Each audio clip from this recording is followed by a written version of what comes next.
ৰূপজ্যোতি কুৰ্মীৰ দৰে থানাৰ আগত বহি বাছ ষ্টেচনৰ আগত বহি মই পাগলামিৰ এক্টিং কৰিব নোৱাৰো, ঠিক আছে।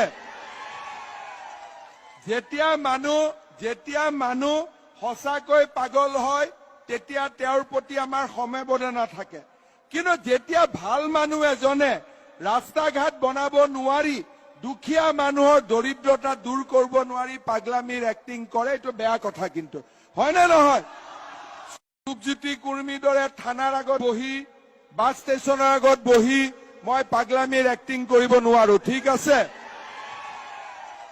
যেতিয়া মানুহ সঁচাকৈ পাগল হয় তেতিয়া তেওঁৰ প্ৰতি আমাৰ সমবেদনা থাকে, কিন্তু যেতিয়া ভাল মানুহ এজনে ৰাস্তা ঘাট বনাব নোৱাৰি দুখীয়া মানুহৰ দৰিদ্ৰতা দূৰ কৰিব নোৱাৰি পাগলামিৰ এক্টিং কৰে, এইটো বেয়া কথা কিন্তু, হয় নে নহয়?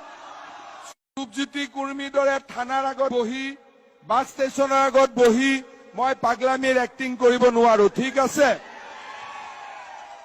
যেতিয়া মানুহ সঁচাকৈ পাগল হয় তেতিয়া তেওঁৰ প্ৰতি আমাৰ সমবেদনা থাকে, কিন্তু যেতিয়া ভাল মানুহ এজনে ৰাস্তা ঘাট বনাব নোৱাৰি দুখীয়া মানুহৰ দৰিদ্ৰতা দূৰ কৰিব নোৱাৰি পাগলামিৰ এক্টিং কৰে, এইটো বেয়া কথা কিন্তু, হয় নে নহয়?